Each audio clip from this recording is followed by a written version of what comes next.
Amen. Okay? So these verses are actually the message of encouragement of the Apostle Paul sa kanya pong isang mangangaral din na sinulatan na walang iba kundi si Titus. At siguro po, very clear naman sa atin na dito po sa dalawang talatang ito, kung tutusin, ang kanya pong mensahe ay sa paalala na kung saan ang ating tinitingnan at dapat tingnan ay ang pangakong pagbabalik ng Panginoon. Nangyari na po ang unang pagparito niya sa lupa. Nangyari na po yun. At yun po yung sesentruhan ko po, yung naging pagpunta niya dito po sa lupa. Ito po, kung tutusin, ang context nito, ang sabi po ng talata, looking for that blessed hope and the glorious appearing of the great God and our Savior Jesus Christ. Ito pong verse number 13 ay pumapatungkol doon sa ating pong inaasahan, mapalad na pag-asa at ito po ay ang pagbabalik ng ating Panginoon. Mga mananampalataya, gusto ko pong sabihin sa inyo na kung paanong nung unang ipinrapisay na siya po ay darating, ito po'y naganap at ang tanging prophecy po na hinihintay natin, ito naman po ay ang kanyang pagbabalik. At dito po, nakikita ko na kung paano noon, meron pong hindi naniwala, meron pong mga, kung tutuusin po, mga kapatid, ay naging critic doon po sa kanyang pagdating, pero ito po'y naganap, ito po'y nangyari na ang Panginoong Jesus ay nahayag sa laman, na ang Panginoong Jesus ay bumaba dito po sa lupa. At sabi ko nga, yun ang sesentrohan ko po, na siya ay nagbigay ng kanyang sarili para sa atin. But of course, it is always good to know and understand the context ng mga talatang ginagamit natin. So, ang verse number 13 ay malinaw na pahayag ni Apostol Pablo na ang usapin at ang usapan po ay ang mapalad na pag-asa ng mga mananampalataya na kung paano siya po nung una ay dumating at pagkatapos po nito siya namatay, nalibing at muling nabuhay at nung siya po'y nag-resurrect, mga kapatid, siya po ay nag-ascend. Before His ascension, ibinigay po niya ang Great Commission. Recorded po yan sa Acts chapter 1. That before the ascension of our Lord Jesus Christ, He commissioned the 120 disciples na sinabi niyang, but ye shall receive power after the Holy Ghost is come upon you, and ye shall be witnesses unto me both in Jerusalem and in all Judea and in Samaria and unto the uttermost part of the earth. Okay? And then, nag-ascend po siya. Samantalang nakatingin po sila, ano po ang sinabi niya? Bakit nakatingin kayo sa akin? And then niliwanag po niya na yung umakyat, siya rin ang bababa. Yes, meron pong pangakong muling pagbabalik ang ating Panginoon at yan po ang tinatawag nating sa kabuuan po, yung second coming, yung rapture, mga kapatid, isa sa bahagi po nito. At kung paano po na gusto niyang magbigay ng comfort, ito pong pangako ng kanyang pagbabalik ang ating pong pinangahawakan. And here again, just for emphasis purpose, ang sabi niya, looking for that blessed hope and the glorious appearing of the great God and our Savior Jesus Christ. So, tinutukoy niya yung pagbabalik ng Panginoon. Sino raw po siya? Who gave Himself for us. Diba? Nangyari na eh. Ang sabi po niya sa verse number 14, yung tinutukoy niyang babalik, siya yung nagbigay ng kanyang sarili para sa atin. Who gave Himself for us, that He might redeem us from all iniquity and purify unto Himself a peculiar people, zealous of good works. So mula doon sa kaisipan ng kanyang pagpapahayag na siya'y muling babalik, ito ang ating mapalad na pag-asa, pero ang kinuha ko pong diwa, ang kinuha ko pong punto ay yung sinabi po niya na yung babalik na yon, siya po yung nagbigay ng kanyang sarili. So kaya nga ang title natin, Jesus, He gave Himself. Ibinigay niya ang kanyang sarili. Mga kapatid, mga minamahal, sa malinaw na turo ng Bible, ang ating Panginoon, ang Diyos po, ang Ama po, He gave His only begotten Son. For God so loved the world that He gave His only begotten Son. At dito po sa ating pong binasa at sa ilang mga talata po, malinaw po na ibinigay ng Panginoon ang kanyang sarili. I remember, di po ba, yung sinabi po sa Ephesians chapter 5, di ba, that Jesus Christ loved the church and gave Himself for it. So makikita nyo po na very consistent that Jesus Christ gave His life. Jesus Christ gave Himself. Doon ngayon tayo magbibigay ng pansin. Kaya nga ang title natin, He Gave Himself. He gave Himself. Ito po ay ang pumapatungkol sa naging manifestation niya in the flesh. Diba? Sinabi po ng Bible yan eh. John 1, in the beginning was the Word, and the Word was with God, and the Word was God. Sinabi po ng Galatians chapter 4 and verse number 4, but when the fullness of the time was come, God sent forth His Son, made of a woman, made under the law. So, very clear in the Bible na ang ating Panginoong Kristo ay nagkatawang tao, siya po'y nahayag sa laman, at ito po ay sa kadahilanan na kailangan niyang i-offer, ibigay ang kanyang sarili para po sa atin.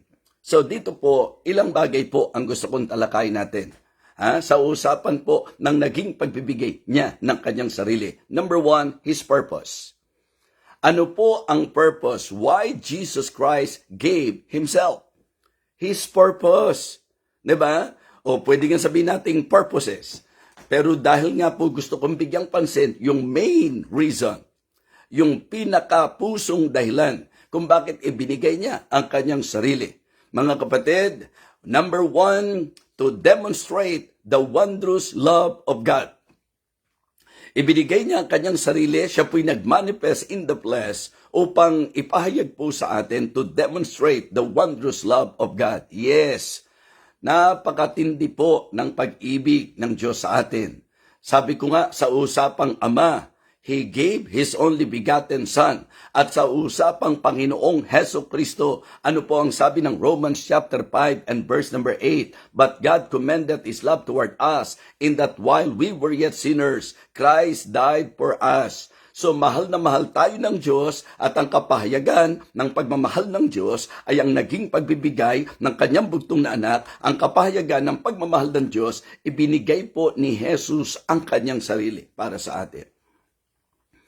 So please consider this message, because year after year, every year po yan, people are celebrating, di ba? Holy Week. Yung pong ang inaalala po nila yung dakilang sakripisyo ng ating Panginoon. But we should understand the purpose why Jesus Christ suffered. Di ba? Bakit siya po nagpakahirap? Bakit siya nagtigis ng dugo? Bakit niya ginawa ang lahat ng yan? Ang purpose po, mga kapatid, para maramdaman po ninyo, maranasan po natin ito, ang dakilang pag-ibig ng Diyos sa atin. And because of that love, ang sabi po, sino mang sa Kanya'y manampalataya ay huwag mapahamak. So this is for the demonstration of the love of God. And then, not only that, kaya po siya naparito to, mga kapatid, destroy the works of the devil. To destroy the works of the devil. Malinaw po ang sabi ng Bible, whosoever committed sin is of the devil, for the devil sinned from the beginning. And for this purpose, the Son of God manifested that He might destroy the works of the devil. Hindi ba malinaw po, who gave Himself for us to redeem us from all iniquity. So, the reason why Jesus Christ came, because we are all sinner, and then, andyan po ang dyablo, na talagang umalipin po sa atin, nagpasama ng buhay po natin, and the reason, His purpose, why He came, is to destroy the works of the devil. So, to demonstrate the love of God, to destroy the work of the devil, and also to deliver us, doon po sa tiyak na kapahamakan. Jesus Christ gave Himself to deliver us. And I want to emphasize to every one of you this morning, if you are listening, then try to analyze the reason why Jesus Christ gave Himself. Alam natin na siya po ay nasa kalangitan. Iniwan po niya ang langit, mga kapatid. Ganon din po, malinaw po na sinabi sa Philippians chapter 2 na talagang yung kalwalatian ng isang Diyos, isang tabi po niya yan. Philippians chapter 2, remember, sa verse number 5, let this mind be in you, which was also in Christ Jesus, who being in the form of God, thought it not robbery to be equal with God, but made Himself of no reputation, and took upon Him the form of a servant, and was made in the likeness of men. And was made in the likeness of men. Hindi siya tao lang, mga kapatid. Diba?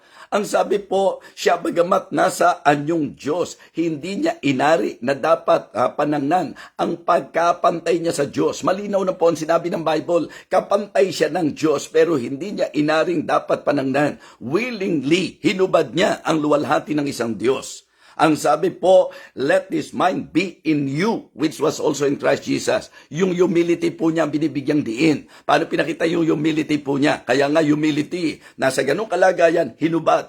Yung kalwalhatian na yan, hindi siya umiral doon po sa ganong, masasabi nating katayuan. But made himself of no reputation and took upon him the form of a servant and was made in the likeness of men. And being found in passion as a man, he humbled himself and became obedient unto death, even the death of the cross. So, yun po ang ginawa ng ating Panginoong Jesus. Ano po ang reason? Why? Bakit po ginawa ng Panginoon yan? Mga kapatid, alam niyo po, hindi ba ang mundo natin, particularly ang bansa natin, talagang very particular in celebrating Christmas. At yan nga po'y pinagtatalunan ng mga nagbibiblia. Dahil sinasabi ng iba, pag-ano daw po yan, and then we try to somehow enlighten their minds that we can use that as an opportunity to make them understand the reason why Jesus Christ manifested in the flesh. Instead of us debating about Christmas, why not use that opportunity as an opportunity to tell them, to share them? Okay? Kung naniniwala kayo na pinanganak si Jesus, kasi yung truth na ipinanganak siya, malinaw po yun sa Bible, di po ba? May Blessed Mary na ginamit para siya po ay may panganak sa masasabi po nating sa manifestation niya bilang tao. So yun po ang sentrohan natin. Imbis na magpaka-theologians tayo, imbis na magpakagaling po tayo, mga research na kung ano-ano, why not use that as an opportunity? Be wise as serpent and harmless as dove. If they believe na yung Christmas kapanganakan ng Panginoon, why not tell them the reason and the purpose why Jesus Christ was born? So yun po yun. So the same thing. Alam natin kung gaano po kamali, kalihis ang pag-alala po nila ng mahal na araw, mga sinasaktan ng kanilang sarili, mga meron pang nagpapapako ng kanilang sarili. Why not use that as an opportunity to tell them na hindi nyo na kailangan gawin yan sapagkat may gumawa niyan para sa atin. At yan po ay ang ating Panginoong Jesucristo. Actually, kapag sinasabi natin ito, hindi naman tayo galit sa mga mali po yung practice. In fact, concern nga po tayo. We just want them to understand that in the Bible, it is very clear that Jesus Christ gave Himself and He is actually the one suffered all those things, mga kapatid. Yung mga sakripisyo na yan, di ba? So, yun po ang ating pong sa usapan ng pagiging theologians. Yun po ang bigyan natin ng pansin about the substitutionary death of our Lord Jesus Christ. Yung vicarious death na tinatawag, mga kapatid. Yung kanyang victorious death, di ba? So, yun po, yung kanyang valuable death. Yung kamatayan niya mahalaga, vicarious death. At yun po'y victorious death. Yun po ang ipakita natin sa kanila. Let them realize and understand that the reason why Jesus Christ gave Himself, the reason why nagsuffer po siya, nagsakripisyo siya ng hindi bibirong sakripisyo, lahat po ng pagpapasakit. Sabi nga po sa Isaiah, di po ba? Na kapag kailalarawan natin sa malinaw na presentation, kaya nga yun po ang reason kung bakit medyo nagpapaalala lang tayo. Kasi yung nakikita natin sa mga naglalagay po ng mga crucifixion ng ating Panginoong Jesucristo, naaaninaw nyo pa po eh. Samantalang if we will just consider how the Bible presented the suffering of our Lord Jesus Christ, no beauty na mamamasdan mo sa Kanya. Ibig sabihin, sa ginawa pong pagpapakahirap sa Kanya, sa pagpapasan pa lang ng krus, sa mga hataw pa lang ng latigo, himay-himay na po ang Kanyang katawan, pati ang Kanyang laman, at lipos ng dugo ang Kanyang kabuuan ng katawan. Pinutungan pa ng koronang tinik, mga kapatid, hindi nyo na siya makikita, mamamasdan. Kaya for me, kung ilalarawan man natin siya na nakapako sa krus, hindi nyo siya dapat makilala na eh. Diba? Pero lumalabas na doon sa mga nakikita po natin, parang ang babaw lang ng tinis ng Panginoon. Kitang-kita po natin at mga kapatid, Wag ho kayo mga kaibigang magne-negatibo sa akin. Gusto ko lang pong medyo na pag-iisip-isip po natin ang bawat isa. Kasi ang mahal na araw na ito ay hindi oras o panahon para tayo po'y magdusa, magpakasakit o kung ano paman. Ito po ay panahon, sandali para alalahanin natin na may nagbigay ng kanyang sarili, na siya na po ang nagpakasakit sa atin, siya na po ang nagpakahirap para sa atin, siya na po ang napako sa krus, nagtigis ng kanyang dugo. Siya ang sumalo at ang masasabi nating umangkin ng bayad sa kasalanan na ginawa ng tao, at ang gagawin po natin ay ang panampalatayanan ang ginawa ng ating Panginoong Jesucristo sa atin. Amen? Yes. Hindi kailangang lagit-lagi sa pag-alala natin, pahihirapan natin ang ating sarili. Siya po'y nasugatan upang tayo gumaling. Siya po'y nagpakahirap para hindi na tayo mapahamak. Yun po ang gusto niya. Ang kailangan lang po, sampalatayanan natin yung ginawa niya. Kasi kapag po sa panahong ito, gagawin po natin yung sarili po nating paraan, magpipinitensya tayo, susugatan natin sarili natin, at kung ano nung pagpapakasakit ang gagawin natin. Alam niyo po mga kapatid, ang isang simpleng bagay na maganda mapag-isipan niyo yun, sa bagay na yun, hindi ba mukhang pinakikita natin na hindi pa sapat sa atin ang ginawa ng ating Panginoon? So, ang sinishare ko po sa inyo yung mga dahilan why Jesus Christ gave Himself. Una, to demonstrate the love of God. Number 2, mga kapatid, to destroy the works of the devil. Number 3, to deliver us. To deliver us from punishment. Doon po sa impyerno. Kaya po, ngayong mahal na araw, it is good to somehow give importance sa ginawa ng Panginoon. Kaya if you are not yet saved, hindi pa na i-accomplish ang purpose sa buhay mo. Ang purpose niya, mga kapatid, kung bakit siya naparito sa lupa. Tingnan niyo po. Kanina binanggit ko po, di ba? Una, to demonstrate the wondrous love of God. Malinaw po yan. To demonstrate the love of God. John 3:16, for God so loved the world that He gave His only begotten Son, that whosoever believeth in Him should not perish. Nakita nyo, kakabit na po yung purpose eh. For God so loved the world that He gave His only begotten Son, that whosoever believeth in Him should not perish, but have everlasting life. Salvation po ang purpose. Okay? Sa Galatians chapter 4, malinaw din po yan, mga kapatid. But when the fullness of the time was come, verse number 4, but when the fullness of the time was come, God sent forth His Son, made of a woman, made under the law. Ano po ang sabi ng susunod na talata? To redeem them that were under the law, that we might receive the adoption of sons. Kaya sabi sa Bible, ang manampalataya sa Panginoon, paano pong pananampalataya? Yung tanggapin siya, but as many as receive Him, to them give Him power to become the sons of God, even to them that believe on His name. Yung pong pagtanggap na ang ibig sabihin, nananampalataya ka na yung ginawa ni Jesus Christ para sa iyo ay sapat. Kaya importante po ang pananampalataya, yung tanggapin natin si Jesus Christ at ang ginawa niya para sa atin. Amen? Yan po ang itinuturo ng Bible. So to demonstrate the love, salvation po yan. Malinaw po, ibinigay niya ang kanyang sarili, salvation po. And then, to destroy the works of the devil, 1 John chapter 3 verse number 8, whosoever committed sin is of the devil, for the devil sinned from the beginning. For this purpose, you see, very clear, for this purpose, the Son of God was manifest to destroy the works of the devil. Okay? So, I hope na ito po ay mabigyang pansin ng bawat isa. Gawin niyo pong makabuluhan ang paggunita niyo ng mahal na araw. Kung Kristiyano ka, i-share mo ang message na tama. I-share mo ang malinaw na purpose kung bakit po ibinigay ni Jesus ang kanyang sarili. So, una po, His purpose. Pangalawa po, His prospect. Diba? His prospect. Sino po ba talaga? Yes, ang purpose niya para magligtas. Pero sino po ang gusto niyang iligtas? For God so loved the world. Ang minahal niya, buong sanglibutan. Diba? Ang ibig sabihin, lahat mahal ng Panginoon. Kaya po, makikita niyo po yung katunayan ng pagmamahal na yan. Samantalang hinahamak at inaalimura po siya ng mga tao. Pinahihirapan siya doon sa krus. Habang sugatan ng katawan niya, nakabilad sa init ng araw, in pain mga kapatid. Kaya nga sabi ko, physically, nasaktan ng Panginoon. Mentally, nasaktan ng Panginoon. Emotionally, nasaktan ng Panginoon. Masakit sa kanya ang lahat. Pero anong sigaw niya? Sigaw ng pag-ibig. Ama, patawarin mo sila sapagkat hindi nila nalalaman ang kanilang ginagawa. Di ba? Tayo po siguro, may konting umapi lang po sa atin. Ama, di ba? Tatay, inapi nila ako. And then, ano na tumatakbo sa isip natin? Samantalang siya, nagsabi siya, Ama, patawarin mo sila sapagkat di nila nalalaman ang kanilang ginagawa. Yung pa lang po, mararamdaman yun eh.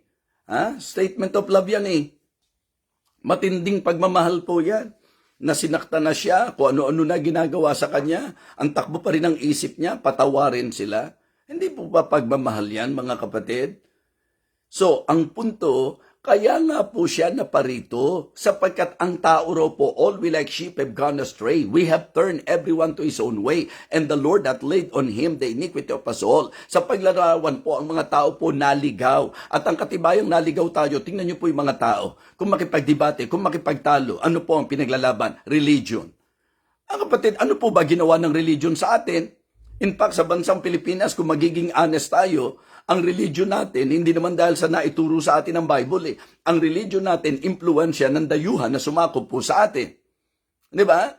So, panahon po ng Panginoon, meron na pong mga religion. At malayong-malayo po ang religion ng panahon natin ngayon, sa panahon po noon.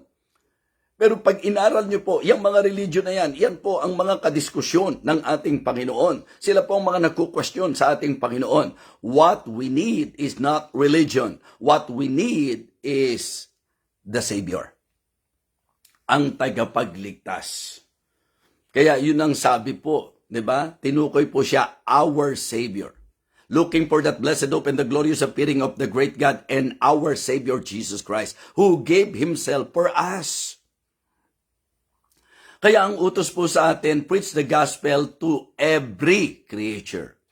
Ang utos po sa atin, go ye, therefore, and teach all nations. Yun po ang utos po sa atin. Mga kapatid, mga minamahal, maliwanag po. Ang sabi po niya doon sa 120, okay? But ye shall receive power after that the Holy Ghost is come upon you, and ye shall be witnesses unto me, both in Jerusalem, and in Judea, and in all Judea, and in Samaria. Anong sabi? And unto the uttermost part of the earth. Kaya kung tayo po ay saved na, siguro po magandang mabigyang pansin po natin yung sinabi po ni John. Diba? Sa 1 John chapter 2, mga kapatid, magandang mabigyang pansin din po natin ito. 1 John chapter 2, na ang sabi niya, Beloved, diba? Mga kapatid, mga minamahal, these things have I written unto you that ye see not, and if any man sin, ano po ang sabi? We have an advocate with the Father, Jesus Christ the righteous. Pansinin niyo po yan. 1 John chapter 2. My little children, these things write I unto you that ye sin not. And if any man sin, we have an advocate with the Father, Jesus Christ the righteous. Ano po ang sabi ng verse number 2? And He is the propitiation for our sins, and not for ours only, but also for the sins of the whole world. So, ang prospect ni Jesus Christ sa pagbibigay ng kanyang sarili, lahat ng tao. Diba? Bagamat ang effect, yung love niya para sa lahat. Diba? Kumbaga, ang magiging epekto nito, mga kapatid, ay ang pananampalataya. Na kung saan siya rin po sa kanyang salita, faith cometh by hearing, and hearing by the word of God. Mga kapatid, unang nakita natin, His purpose para sa kaligtasan. Jesus Christ gave Himself for the purpose of saving mankind. His prospect, mga kapatid, ang kanyang prospect sa kanyang pagparito ay ang mga tao. Okay? Ang buong mundo. For God so loved the world. Go ye into all the world and preach the gospel to every creature. And He is the propitiation for our sins, and not for ours only, but also for the sins of the whole world. So, ang prospect, ang lahat ng tao sa mundo. And then, His promise. His promise. Diba? Yung kanyang purpose, salvation. Diba? Ang kanyang prospect, tao. Mga makasalanan, sinners. Diba? So, yun po, maliwanag. So, ang ating pong magandang makita, Ang kanyang purpose, salvation, to save the lost. Ang kanyang pong prospect, sinners. Tapos, malinaw, ang kanyang promise, sure. Ang kanyang promise, sure. Ano po ang kanyang pangako? Mga kapatid, sa sino mang manampalataya ay huwag mapahamak kundi magkaroon ng buhay na walang hanggan. Mga kapatid, si Jesus Christ mismo na nagbigay ng kanyang sarili, ang kanyang pangako, sa sino mang mananampalataya, hindi tayo mapapahamak, kundi tayo may buhay na walang hanggan. At yan po ang pagbibigay natin ng importansya na hindi po pwedeng i-blame ng Diyos ang kahit sino. I-blame ng tao ang Diyos. Hindi po pwedeng i-blame ang Diyos ng kahit sino. Pag hindi ka na save, walang ibang may kasalanan kundi ikaw. Pag hindi ka na save, ikaw ang nasa bahaging nagkulang. Hindi kailanman ng Diyos, sapagkat maliwanag na ibinigay na mismo ng Diyos ang kanyang bugtong na anak. Ibinigay ni Jesus Christ ang kanyang sarili. Kaya ang sino mang hindi maliligtas, walang pwedeng ikatwiran, walang pwedeng idahilan. Kaya nga nililiwanag po ni Pablo yan.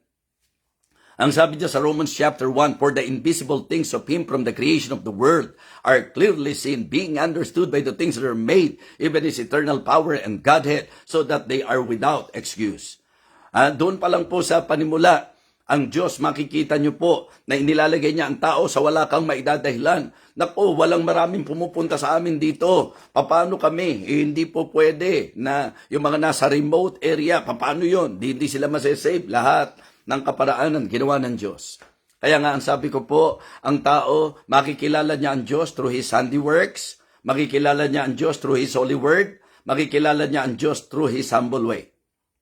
Yes, ang tao po, para ang Diyos mahayag, meron pong ginawa ang Diyos ng mga kaparaanan upang siya po'y mahayag sa tao. Ang sabi po ng Psalms, di po ba? The heavens declare the glory of God, the Lord, and the firmament sheweth of His handiworks. So yung handiworks ng Panginoon, kaya nga sabi po ni Paul, for the invisible things of Him from the creation of the world are clearly seen, being understood by the things that are made, even His eternal Godhead, so that they are without excuse. Ganun po ang dealings ng Diyos. Yung hindi ka po pwedeng magkaroon ng katwiran. Yung pag pumunta ka sa impyerno, paano po ako hindi pupunta sa impyerno kung hindi po ako nakatalaga na pumunta sa langit? Hindi po ba? Mga kapatid, malinaw po ito. Diba? Ang Diyos sa kanyang operasyon, wala kang po pwedeng ikatwiran. So sa bahagi ng Diyos, walang problema. Ang ikapapahamak mo sa bahagi mo, hindi sa bahagi ng Diyos. Pinrovide ng Diyos. At nandyan po ang masasabi nating pamamaraan, operasyon ng Diyos para magpakahayag siya sa tao. Through His handiworks, hindi po ba? Through His holy word. May Bible tayo. Ang sabi po, mga kapatid, search the scriptures, John 5:39. Search the scriptures, for in them you think you have eternal life, and they are they which testify of me. Yung humble way, ito na po yung talagang pagbibigay niya ng kanyang sarili. Diba? He humbled Himself and became obedient unto death, even the death of the cross. Ibig sabihin, ang tao po ay makakakilala sa Panginoon through His handiworks, through His holy word, and through His humble way. So, napakaganda po. At ang promise sa sino mang mananampalataya, hindi na po mapapahamak. Kaya nga sabi ko po, sure talaga ang salvation Kasi po, ang ibinigay, eternal life. Kaya sure and secured. Yan po ang promise. Kaya kaibigan, ito'y panahon na. Total, narito po tayo sa panahon na naman na aalalahanin natin ang sakripisyo ng Panginoon. So linawin na po natin once and for all. Ano po yung kanyang prospect? Ano po ang kanyang purpose? Sino po ang kanyang prospect? At anong kanyang promise? Bakit ba nagbigay siya ng kanyang sarili? Para gayahin ba natin yung pagpapakasakit at paghihirap na ginawa niya? No.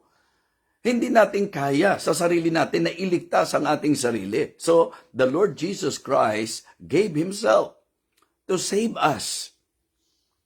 Ang prospect tayo, sinners. For the Son of Man is come to seek and to save that which was lost.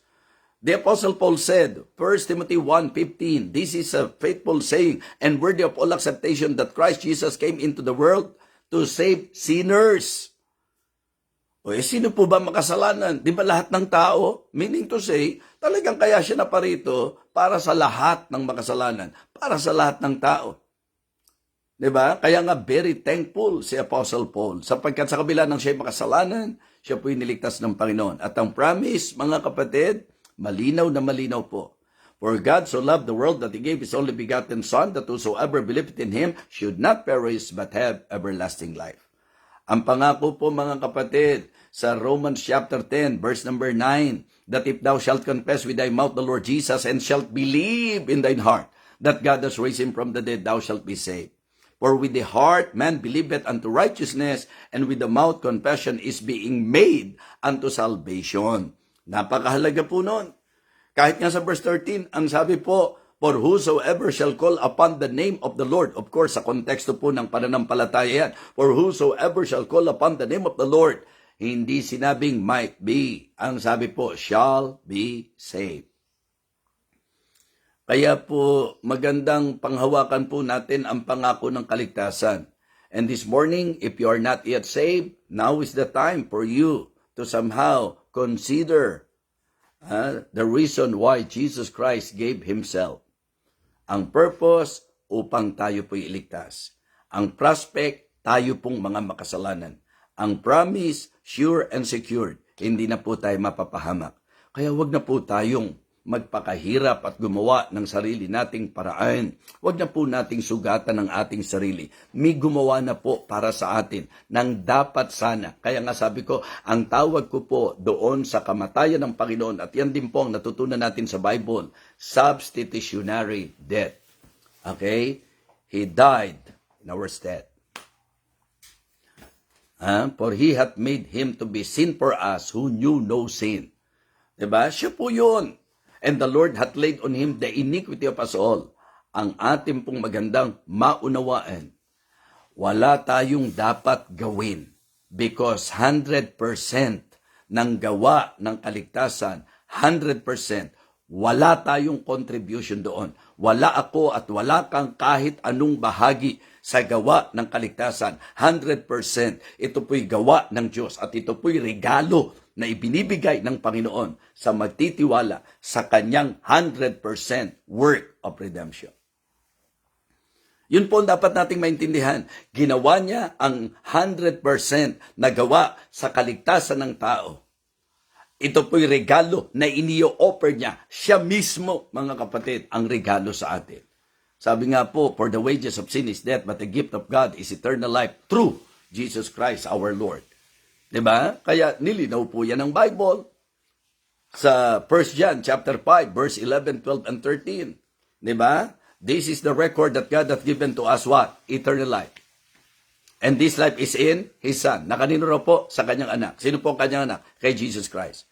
Kaya anong sabi ng verse number 12 ng 1 John chapter 5? He that hath the Son hath life. Anong life yun? Eternal life. Yun ang context eh. He that hath the Son hath life, and he that hath not the Son of God hath not life. So verse number 13, ang linaw-linaw. These things have I written unto you, that ye believe on the name of the Son of God, that ye may know that ye have eternal life, and that ye may believe on the name of the Son of God. Mga kapatid, the promise is sure and very secure. Kaya ngayong mahal na araw, mga kapatid, alam nyo, sabi ko nga sa biro ko, ngayon, nasa mahal na araw na tayo kasi mahal na ang bigas, mahal na ang petrolyo, mahal na ang mga bilihin dahil sa nangyayari sa paligid. So, pero nilinaw ko po na ang inaalala nating mahal na araw ay ang dakilang sakripisyo ng ating Panginoong Jesucristo. Inaalala natin that Jesus gave Himself, and it is good for us that through this message, mas ma-enlighten po tayo. His purpose, salvation, to save us. His prospect, sinners. And His promise, sure and secured. Ito po ang mensahe ng kaligtasan. Kaibigan, kung di ka pa nakatitiyak ng iyong kaligtasan, hindi iilang mahal na araw na rin ang ginunita natin. Pero ito na po ang magandang pagkakataon for us to somehow tuldukan na po natin. Ang ibig ko pong sabihin, once and for all, settle in your mind. After understanding that the purpose why Jesus Christ gave Himself is to save us, why not put your faith on Jesus? Ba't hindi mo siya panampalatayanan? Yung ginawa po niya para sa atin. Siya po'y namatay, nalibing, at muling nabuhay. Ang tawag po ng Biblia dyan, gospel. Ang totoong gospel po, ang mabuting balita, Jesus Christ died for our sin, He was buried, and on the third day, He rose again. Yan po ang gospel. Na ang sabi ni Pablo, kung sasampalatayanan natin, diba? Yun po ang malinaw na sinabi po ni Paul. Kung sasampalatayanan po natin, ligtas po tayo. Kung atin pong iingatan, hindi po yung kaligtasan, kundi yung mismong katuruan na yan. Ang sabi po ng 1 Corinthians chapter 15, mga kapatid, verse number 1, ang linaw-linaw, moreover, brethren, I declare unto you the gospel which I preached unto you, which also ye have received, and wherein ye stand, by which also ye are saved. So, yung konteksto po, yung gospel, ang sabi po malinaw, tinanggap, di ba? By which also ye have received and wherein ye stand, by which also ye are saved, if ye keep in memory. Hindi po kaligtasan ang sinasabing iingatan dito. Ang sabi po, if ye keep in memory what I preach unto you. Ang hindi lang po ligtas, yung nanampalataya pong hindi tunay, unless you have believed in vain. Ano po ba yung pinag-uusapang sinasampalatayanan dito? Verse number 3, for I delivered unto you first of all, that which also I received, how that Christ died for our sins, according to the scripture, and that He was buried, and that He rose again the third day, according to the scripture. Kaya mga kapatid, mga minamahal, malinaw na malinaw po sa atin ang mensahe. So, kung ngayong umagang ito, hindi pa klaro, ngayong oras na ito, maging sa mga nasa ibang bansa, ngayong oras na ito, if the Lord enlighten your mind and you realize that the message is right, that the message is true, that the Word of God is very clear, that Jesus Christ came, He gave Himself for the purpose of saving us. Tayo pong mga makasalanan at ang pangako niya, that whosoever believeth in Him should not perish, but have everlasting life. Now this morning, gusto ko po kayong bigyan ng pagkakataon. Aminin natin na tayo makasalanan. Hingi tayo ng tawad sa Diyos at buong pananampalataya.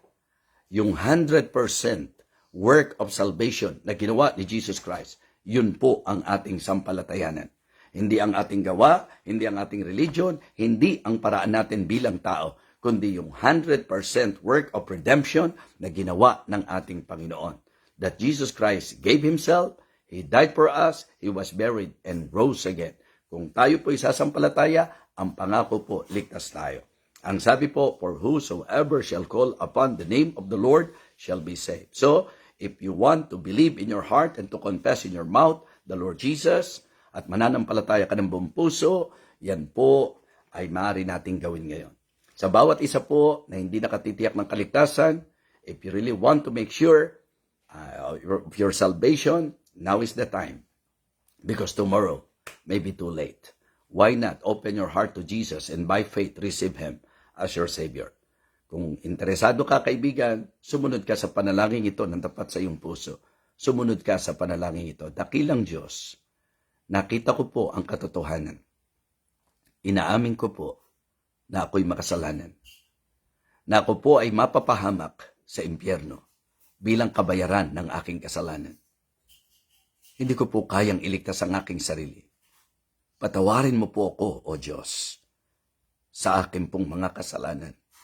Linisin mo po ang aking puso. Pinagsisisihan ko po ang lahat ng ito. At ngayong sandaling ito, Panginoong Jesus, Ikaw na nahayag sa laman, Ikaw na nagkatawang tao, Ikaw na nagbigay ng iyong sarili para sa amin, sa layunin na upang kami po ay iligtas.